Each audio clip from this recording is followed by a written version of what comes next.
서울 송파구청 민원실은 오전 11시가 되자 사람들로 북적였습니다. 창밖으로 보이는 하늘은 희끄무레했고 봄이라고 하기엔 건조한 공기가 복도를 채우고 있었지요. 박지훈은 아내 김세린과 나란히 앉아 대기 번호표를 들고 있었습니다.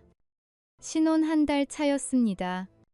생각보다 사람이 많네요. 세린이 말했습니다. 지훈은 고개를 끄덕이며 가방에서 준비해온 서류 봉투를 꺼냈습니다. 혼인신고서와 필요한 증명서들이 들어있었지요. 결혼식은 작게 치렀고 신혼여행도 짧게 다녀왔습니다. 이제 남은 건 법적 절차뿐이었습니다. 번호가 호출되었습니다. 두 사람은 창구로 걸어갔고 중년 여성 공무원이 능숙한 손놀림으로 서류를 받아 검토하기 시작했습니다. 신랑 신부, 신분증 확인하겠습니다. 지훈은 옆에 선 아내를 슬쩍 바라봤습니다. 세린은 창구 너머를 바라보고 있었고 표정은 평온했습니다. 여기 배우자 이름란이 비어있네요. 작성해주세요. 공무원이 서류를 밀어주며 말했습니다. 세린이 펜을 들었고 지훈은 자연스럽게 그녀의 손끝을 지켜봤지요. 그녀가 천천히 글씨를 쓰기 시작했습니다. 이도현. 지훈은 눈을 깜빡였습니다. 세린의 손이 멈췄고 그녀는 자신이 쓴 이름을 내려다봤습니다. 그리고 펜을 든 채로 고개를 살짝 들어 지후와 눈이 마주쳤습니다. 아! 세린이 작게 소리를 냈습니다. 그녀는 웃었습니다. 하지만 눈은 웃지 않았습니다. 지후는 그 표정을 놓치지 않았지요. 실수예요. 친구 이름 쓸 뻔했네. 세린이 말하며 공무원을 향해 고개를 숙였고 공무원은 새 서류를 꺼내주었습니다. 세린은 이번엔 정확하게 박지후라고 적었습니다. 그녀의 손은 흔들림 없이 움직였지요. 모든 절차가 끝났습니다. 두 사람은 구청을 나섰고 눈부신 햇빛이 그들을 맞았습니다. 세린은 가방을 어깨에 메며 말했습니다. 점심, 뭐 먹을까요? 지훈은 대답하지 않았습니다. 그는 여전히 아내의 그 표정을 떠올리고 있었습니다. 펜을 든 손, 잠시 멈춘 시선, 그리고 어색하게 번진 미소. 이도현은 지후의 대학 동기였습니다. 둘은 가끔 술을 마시는 사이였고 세린도 그를 여러 번 만난 적이 있었지요. 지후 씨.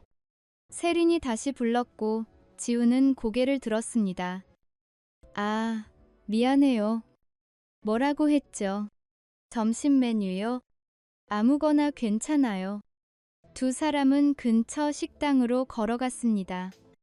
세린은 자연스럽게 오후에 만나야 할 사람 이야기, 다음 주 일정 이야기를 꺼냈고 지후는 고개를 끄덕이며 들었습니다.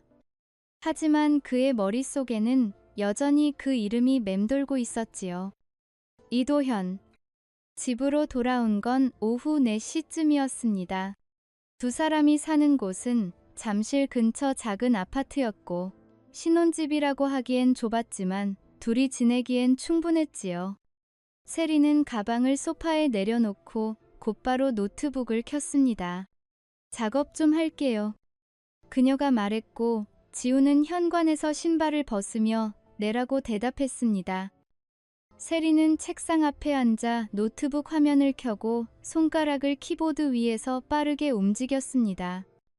지훈은 부엌으로 가서 물을 한 잔 마시며 창밖을 바라봤습니다. 아파트 단지의 놀이터에서 아이들이 뛰어놀고 있었지요. 그는 거실로 돌아와 소파에 앉았고 세린의 가방이 옆에 놓여 있었습니다. 지퍼가 반쯤 열려 있었고 안쪽에 핸드폰 충전기와 수첩, 그리고 작은 향수병 하나가 보였습니다. 지훈은 그 향수를 알고 있었습니다. 아니, 알고 있다고 생각했지요.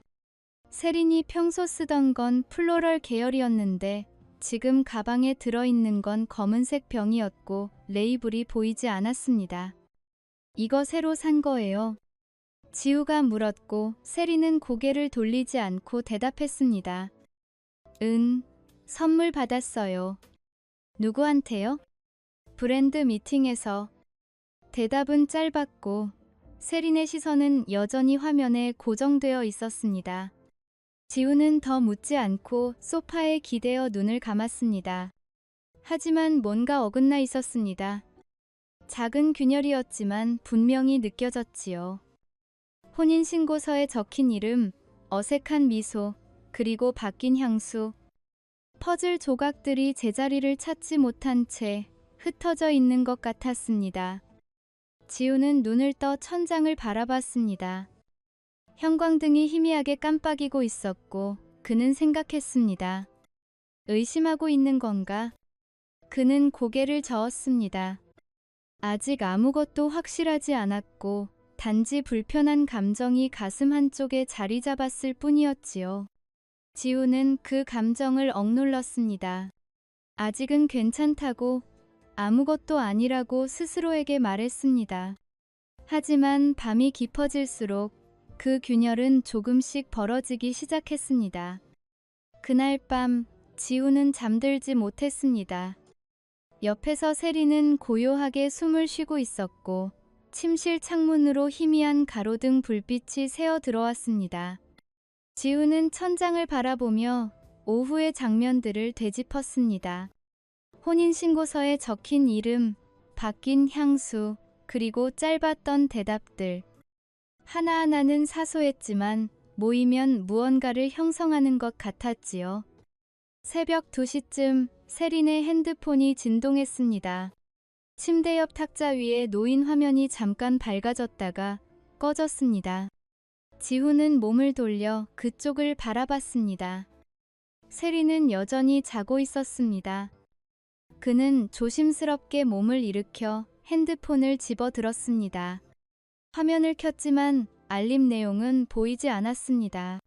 잠금 설정이 되어 있었지요.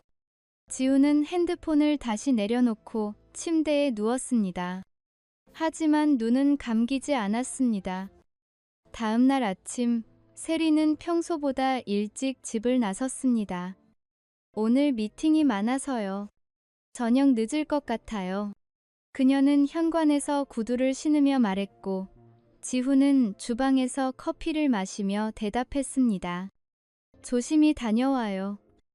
문이 닫혔고 지우는 컵을 내려놓았습니다. 그는 거실로 걸어가 세린의 책상 앞에 섰습니다. 노트북은 꺼져 있었고 책상 위에는 수첩 한 권과 펜 몇 자루가 놓여 있었습니다. 지우는 수첩을 펼쳤습니다. 대부분은 브랜드 미팅 일정과 촬영 스케줄이었습니다. 하지만 3월 17일 페이지에 적힌 메모가 눈에 들어왔습니다. 강남 공유 오피스 오후 3시 회의실 B. 그 아래에 작은 글씨로 정리 필요라고 적혀 있었지요. 지우는 핸드폰을 꺼내 사진을 찍었습니다. 그리고 수첩을 원래 자리에 놓았습니다. 오후 2시 반, 지우는 강남역 근처 공유 오피스 건물 앞에 서 있었습니다. 회사에 반차를 냈고 검은색 후드를 입고 모자를 눌렀었습니다. 건물 로비는 깔끔했고 엘리베이터 앞에 보안 데스크가 있었습니다. 지우는 1층 카페에 자리를 잡고 앉았습니다. 창밖으로 엘리베이터 홀이 보였지요. 3시 10분쯤 세린이 나타났습니다. 그녀는 베이지색 코트를 입고 있었고 손에는 작은 서류 가방을 들고 있었습니다. 지우는 컵을 들어 얼굴을 가렸습니다. 세린은 보안 데스크에 명함을 제시했고 직원이 방문증을 건넸습니다. 그녀는 엘리베이터를 타고 올라갔습니다. 지우는 자리에서 일어나 로비로 향했습니다. 실례합니다. 회의실 B가 몇 층인가요? 보안 직원이 고개를 들었습니다. 7층입니다. 예약 확인이 필요한데요. 아, 제가 늦어서요. 김세린 씨 일행입니다. 직원은 명단을 확인하더니 방문증을 내밀었습니다. 지우는 방문증을 받아 엘리베이터에 올랐습니다. 7층 복도는 조용했습니다. 회의실 비는 복도 끝에 있었고 문은 반쯤 닫혀 있었습니다. 지우는 복도 구석에 몸을 숨기고 귀를 기울였습니다. 안에서 목소리가 들렸지요. 세린의 목소리였고 그리고 남자의 목소리가 이어졌습니다. 계약서 초안은 봤어요. 네, 근데 명예 문제는 어떻게 하죠? 일단 공동으로 하고 나중에 정리하면 돼요. 정리라는 게 지금은 급한 게 론칭이에요. 세린 씨도 알잖아요. 지호는 숨을 참았습니다. 회의실 문이 열렸고 정장을 입은 남자가 나왔습니다. 30대 중반쯤으로 보였고 얼굴은 날카로웠습니다. 그는 핸드폰을 보며 엘리베이터 쪽으로 걸어갔습니다. 잠시 후 세린이 나왔고 그녀는 가방을 어깨에 매며 복도를 둘러봤습니다. 지후는 몸을 더욱 숨겼습니다. 세린은 엘리베이터를 타고 내려갔습니다. 지우는 자리에서 일어나 회의실 안을 들여다봤습니다. 테이블 위에는 빈 종이컵 2개와 노트 1권이 놓여 있었습니다. 그는 안으로 들어가 노트를 펼쳤습니다. 대부분 빈 페이지였지만 첫 장에 작은 글씨로 D, H 자료 제공 S, R 기획이라고 적혀 있었습니다. 지우는 다시 사진을 찍었습니다. 그리고 조용히 회의실을 나왔습니다. 집으로 돌아온 건 저녁 6시였습니다. 세리는 아직 돌아오지 않았고 지우는 소파에 앉아 찍어둔 사진들을 확대해서 봤습니다. D, H는 이도현의 이니셜이었습니다. S, R은 김세린. 지우는 핸드폰을 내려놓고 창밖을 바라봤습니다. 해가 지고 있었고 하늘은 붉게 물들어 있었습니다. 그는 대학 동기인 최강민에게 전화를 걸었습니다. 강민은 IT 보안 회사에서 일하는 엔지니어였고 둘은 가끔 술을 마시는 사이였지요. 형, 부탁 하나만 들어줄래? 뭔데? 우리 집 네트워크 좀 점검해 줄 수 있어. 왜? 해킹당했어. 아니, 그냥 확인 좀 하고 싶어서. 다음날 오후 강민이 노트북을 들고 집을 방문했습니다. 세리는 외출 중이었고 지우는 강민을 거실로 안내했습니다. 라우터 어디 있어? 여기요. 강민은 노트북을 켜고 몇 가지 명령어를 입력하기 시작했습니다. 화면의 숫자와 기호들이 빠르게 스크롤되었지요. 이상한데. 강민이 말했습니다. 뭐가요? 등록되지 않은 장치가 접속 중이야. IP 주소가 계속 바뀌는데 패턴이 있어. 무슨 장치인데요? 카메라나 녹음기 같은 거. 주기적으로 데이터를 전송하고 있어. 지후는 입술을 깨물었습니다. 강민이 고개를 들었습니다. 형, 혹시 무슨 일 있어? 지우는 대답하지 않았습니다. 그는 침실로 걸어가 책장과 옷장 사이를 살폈습니다. 아무것도 보이지 않았습니다. 하지만 강민의 말이 머릿속에서 맴돌았지요. 주기적으로 데이터를 전송. 지우는 거실로 돌아왔고 강민은 노트북을 닫고 있었습니다. 일단 차단해뒀어. 근데 형, 진짜 괜찮아. 응, 고마워. 강민이 떠난 후 지후는 소파에 앉아 생각에 잠겼습니다. 공유 오피스 회의, 이도현의 이니셜, 그리고 집안에 등록되지 않은 장치. 모든 것이 연결되고 있었습니다. 그는 세린의 노트북이 놓인 책상을 바라봤습니다. 비밀번호는 몰랐지만 방법은 있었지요. 밤 11시쯤 세린이 돌아왔습니다. 늦어서 미안해요. 저녁 먹었어요. 네. 세린은 샤워를 하고 침실로 들어갔습니다. 지우는 거실 불을 끈 채 소파에 앉아 있었습니다. 그는 핸드폰 화면을 켜고 강민이 보내준 네트워크 로그를 다시 확인했습니다. 숫자들 사이에서 패턴이 보이기 시작했습니다. 그는 결심했습니다. 더 이상 의심만 하고 있을 수는 없었습니다. 증거가 필요했고 그 증거를 찾아낼 방법도 알고 있었지요. 지우는 핸드폰을 주머니에 넣고 창밖을 바라봤습니다. 도시의 불빛들이 깜빡이고 있었고 그의 눈빛은 차갑게 가라앉아 있었습니다. 지우는 사흘 동안 세린의 일정을 관찰했습니다.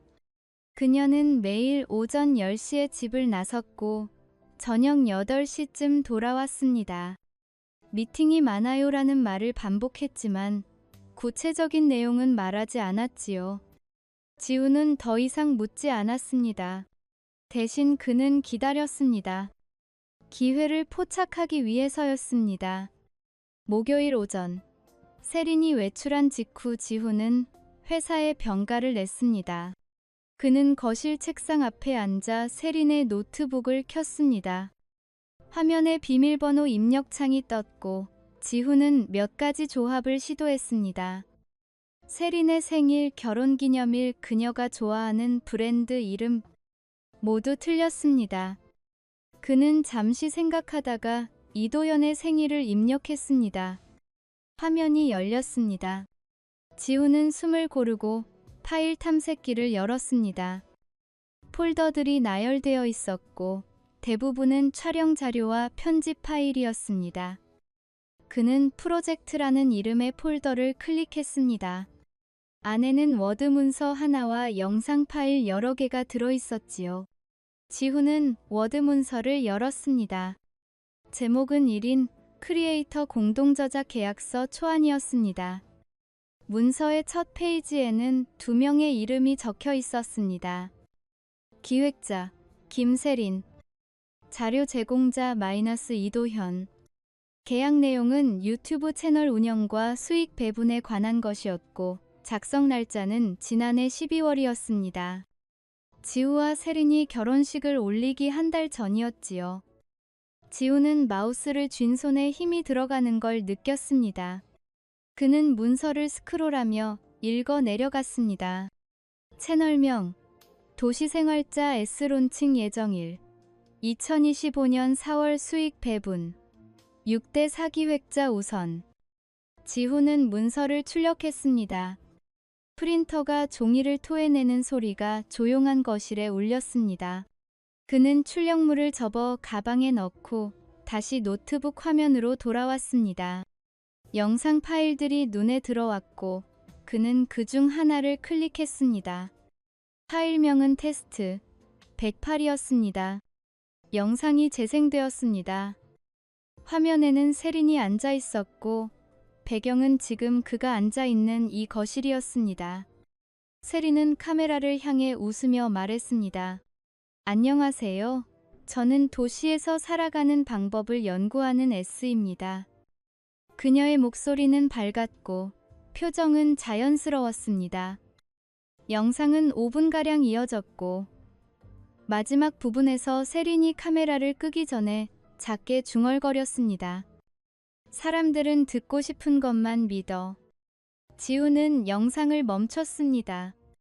그는 노트북 화면을 한참 동안 바라봤습니다. 거실의 시계가 똑딱거리는 소리만 들렸지요. 그는 다른 영상 파일들을 확인했습니다. 대부분은 삭제되어 있었지만 클라우드 계정에 동기화된 구버전들이 남아 있었습니다. 지우는 클라우드 로그인을 시도했고 세린이 자동 로그인을 설정해둔 덕분에 접속할 수 있었습니다. 클라우드 폴더에는 더 많은 자료가 있었습니다. 촬영 계획서, 대본 초안, 그리고 투자 제안서라는 이름의 PDF 파일. 지우는 PDF를 열었습니다. 문서는 10페이지 분량이었고 첫 장에는 프로젝트 개요가 적혀 있었습니다.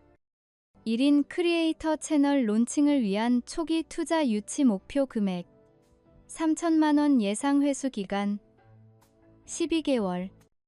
투자자 명단에는 3명의 이름이 있었고 그중 하나가 이도현이었습니다. 투자 금액은 1천만 원이었지요.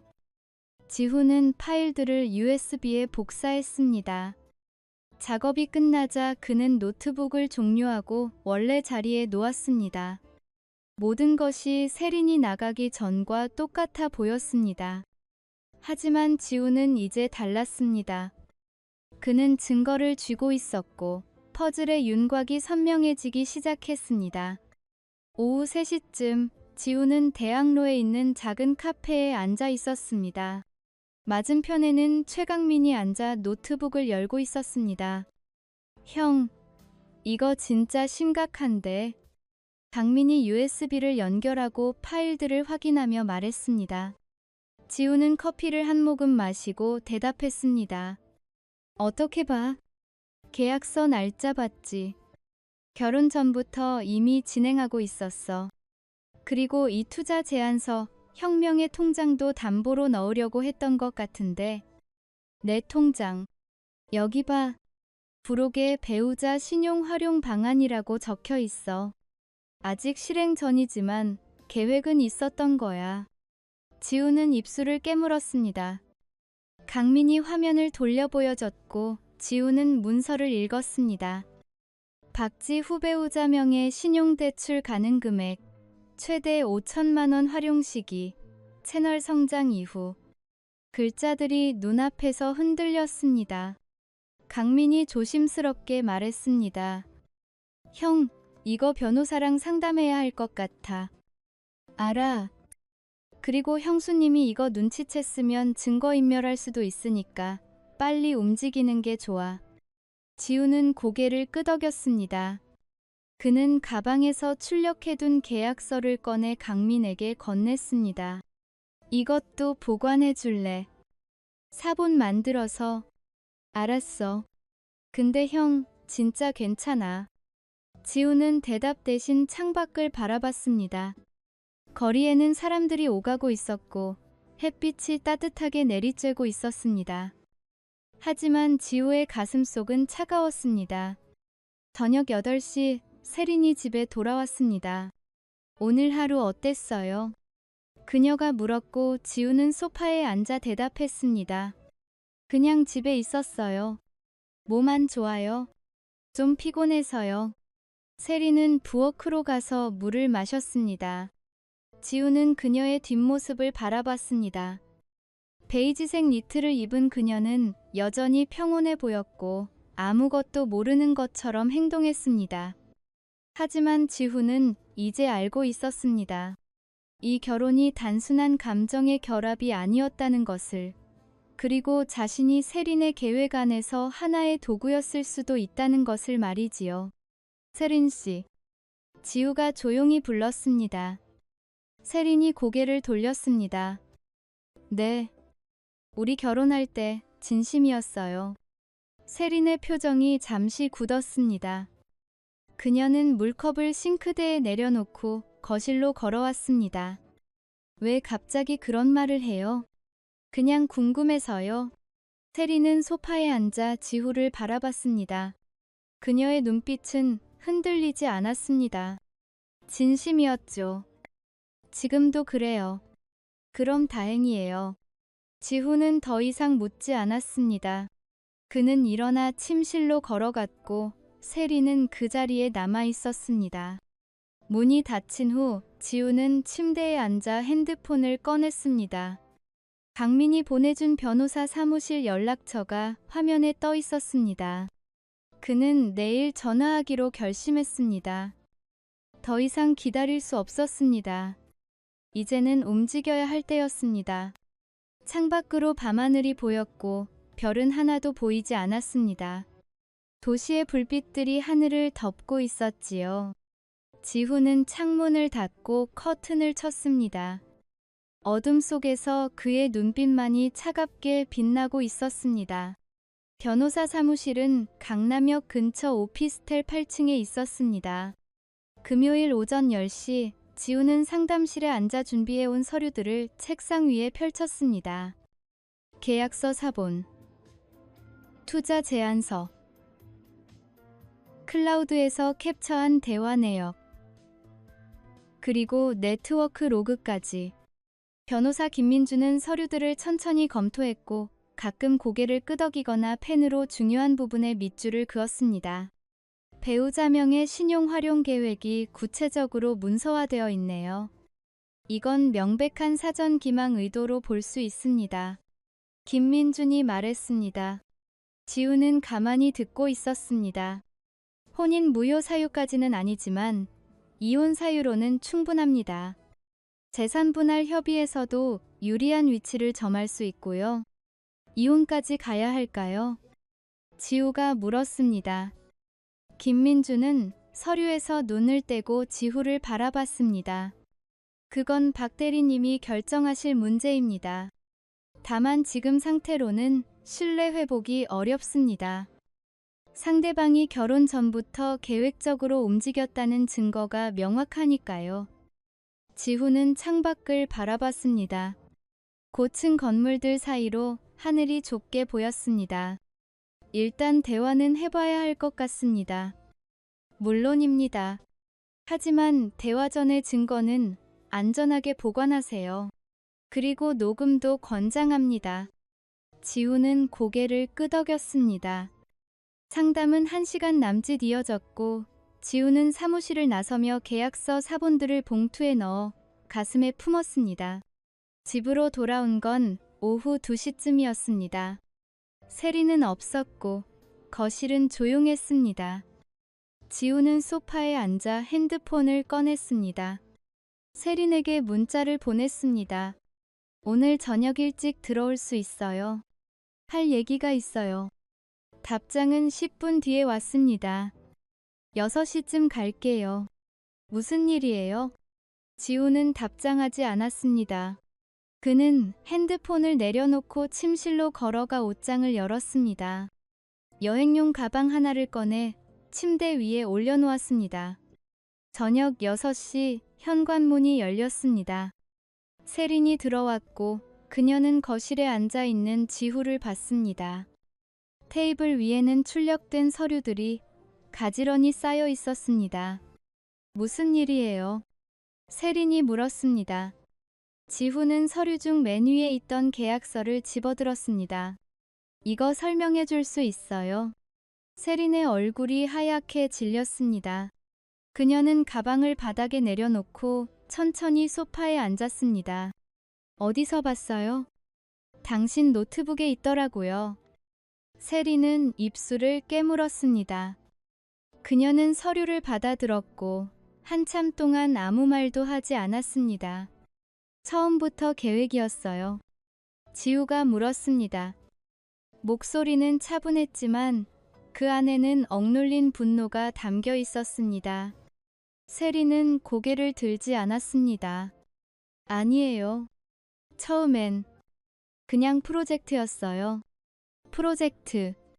채널 만들고 싶었어요. 혼자서는 자본도 없고 믿을 사람도 없었고 그래서 도현이가 도와주겠다고 했어요. 그래서 나랑 결혼한 거예요. 내 신용으로 돈 빌려 쓰려고. 세리는 서류를 테이블에 내려놓았습니다. 그녀의 손이 떨리고 있었습니다. 그건 아니에요. 결혼은 진심이었어요. 언제요? 어느 순간이 진심이었는지 말해봐요. 세리는 대답하지 못했습니다. 그녀는 고개를 숙인 채 가만히 있었습니다. 지우는 일어나 창가로 걸어갔습니다. 밖은 어두워지고 있었고 가로등 불빛이 하나씩 켜지기 시작했습니다. 처음엔 그랬어요. 세린이 조용히 말했습니다. 지우는 돌아보지 않았습니다. 처음엔 필요했어요. 안정적인 사람, 믿을 수 있는 배경. 근데 살아보니 그녀의 목소리가 떨렸습니다. 애매해졌어요. 진심인지 아닌지 나도 모르겠어요. 지우는 창문에 기댄 채 그녀를 바라봤습니다. 세리는 여전히 고개를 숙이고 있었고 어깨가 작게 떨리고 있었습니다. 하지만 지우는 더 이상 그녀에게 연민을 느끼지 않았습니다. 나 이용한 거 맞네요. 미안해요. 미안하다고 다해요. 세리는 대답하지 않았습니다. 지우는 소파로 돌아와 앉았습니다. 그는 테이블 위에 놓인 또 다른 서류를 집어들었습니다. 이혼 합의서예요. 변호사가 작성해줬어요. 세린이 고개를 들었습니다. 그녀의 눈은 붉게 충혈되어 있었습니다. 지금 당장은 아니에요. 나도 생각할 시간이 필요해요. 근데 이 상태로는 못 살겠어요. 지우는 서류를 테이블에 내려놓고 일어났습니다. 그는 침실로 걸어가 여행 가방을 들고 나왔습니다. 며칠 밖에서 지낼 거예요. 어디 가는데요? 친구 집이요. 혼자 있고 싶어요. 세리는 일어서지 않았습니다. 그녀는 테이블 위의 서류들을 내려다보고 있었습니다. 지우는 현관으로 걸어가 신발을 신었습니다. 문을 열기 전에 그는 뒤를 돌아봤습니다. 내가 진심으로 사랑한 사람이 이렇게 날 속였다는 게 믿기지 않아요. 근데 더 믿기지 않는 건 당신도 언제가 진심이었는지 모른다는 거예요. 문이 닫혔습니다. 지우는 복도를 걸어 엘리베이터를 탔습니다. 거울에 비친 자신의 얼굴은 창백했지만 눈빛은 명료했습니다. 그는 핸드폰을 꺼내 강민에게 전화를 걸었습니다. 형, 며칠만 재워줄 수 있어. 당연하지. 언제 와? 지금 가고 있어. 강민의 집은 성수동에 있는 작은 오피스텔이었습니다. 지우는 간단히 짐을 풀고 거실 소파에 앉았습니다. 강민은 맥주 2캔을 꺼내와 하나를 건넸습니다. 형수님이 뭐래? 모르겠다고 하더라. 진심인지 아닌지. 그게 무슨 소리야? 자기도 헷갈린대. 강민은 맥주를 한 모금 마시고 고개를 저었습니다. 형, 그런 사람이랑은 못 살아. 진심이 뭔지도 모르는 사람이랑 어떻게 미래를 만들어? 지우는 대답하지 않았습니다. 그는 맥주 캔을 들고 창밖을 바라봤습니다. 성수동의 밤 풍경이 펼쳐져 있었고 멀리 한강의 불빛이 반짝이고 있었습니다. 그는 생각했습니다. 이 결혼이 끝나가고 있다는 것을, 그리고 자신이 다시 혼자가 되어간다는 것을 말이지요. 하지만 이상하게도 마음은 가벼웠습니다.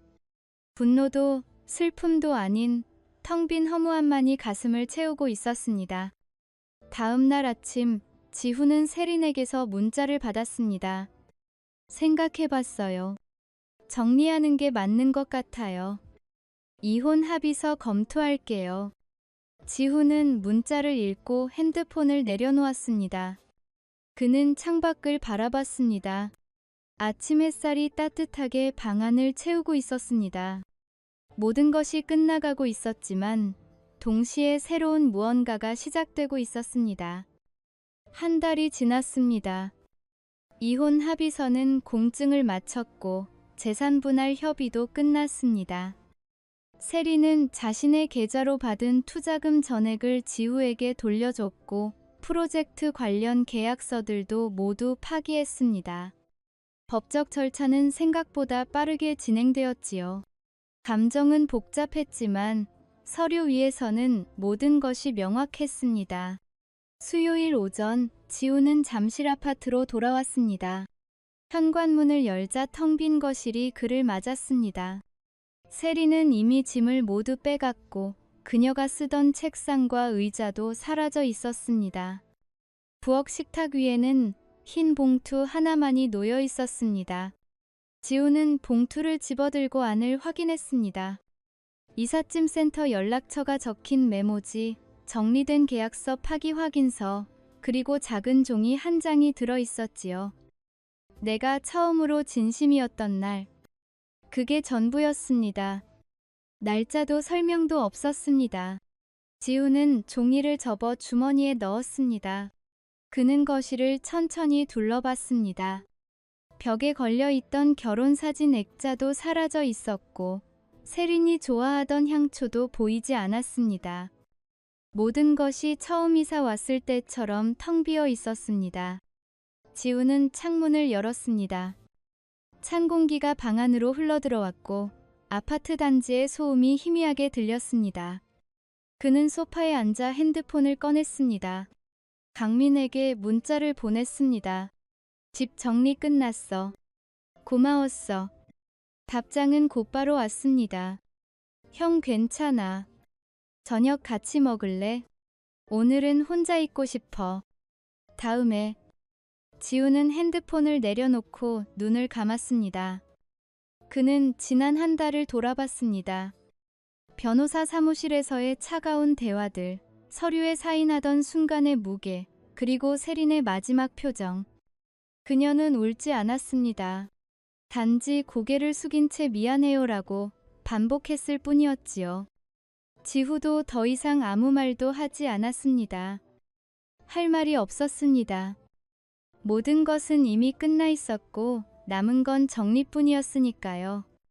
오후가 되자 지우는 집안 구석구석을 점검하기 시작했습니다. 강민이 알려준 대로 네트워크를 초기화했고 등록되지 않은 장치들이 모두 차단되었는지 확인했습니다. 세린이 사용하던 클라우드 계정도 접속 권한을 해제했습니다. 모든 흔적을 지웠습니다. 기술적으로, 법적으로, 그리고 물리적으로 말이지요. 저녁 6시쯤 지후는 거실을 재배치하기 시작했습니다. 소파를 창가 쪽으로 옮겼고 텔레비전 위치도 바꿨습니다. 빈 공간에는 작은 책장을 놓았습니다. 예전부터 읽고 싶었던 책들을 인터넷으로 주문했고 배송은 이틀 후로 예정되어 있었습니다.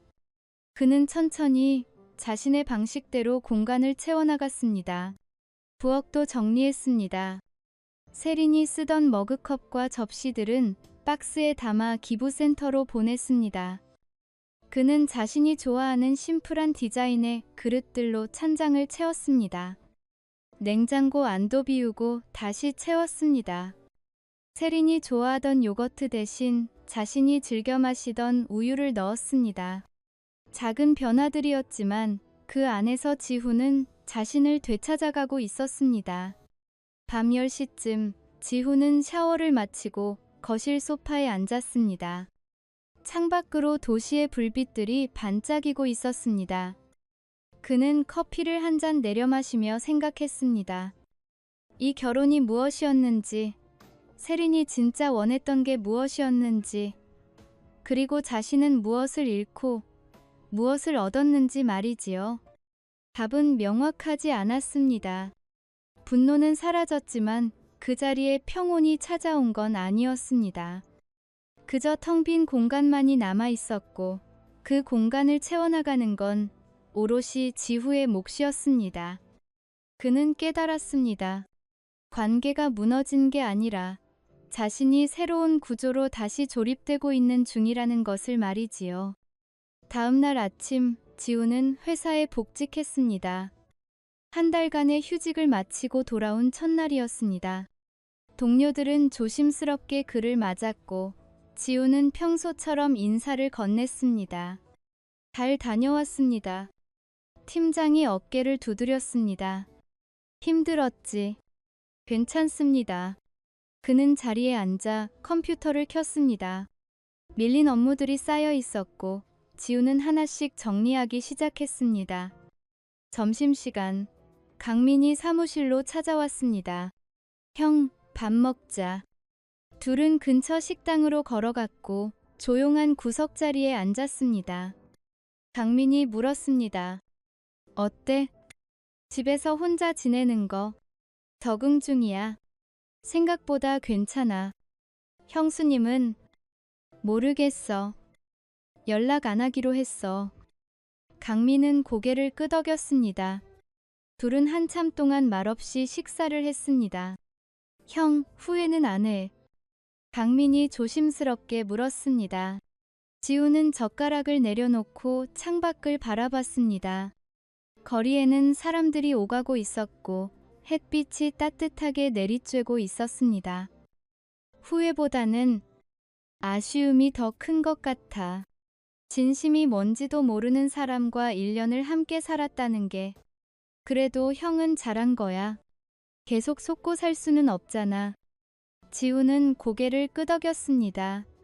그래, 알아. 한 달 후 지후는 주말 아침 창가에 앉아 커피를 마시고 있었습니다. 책장에는 주문한 책들이 가지런히 꽂혀 있었고 거실에는 작은 화분 하나가 놓여 있었습니다. 그는 매일 아침 화분에 물을 주었고 작은 새싹이 자라나는 걸 지켜봤습니다. 생명은 천천히 하지만 확실하게 자라나고 있었습니다. 핸드폰에 알림이 떴습니다. 세린의 인스타그램 계정이 비공개로 전환되었다는 알림이었습니다. 지우는 잠시 화면을 바라보다가 팔로우를 취소했습니다. 그녀의 삶은 이제 그의 것이 아니었습니다. 각자의 길을 가는 것, 그게 둘이 내린 마지막 합의였습니다. 지우는 창밖을 바라봤습니다.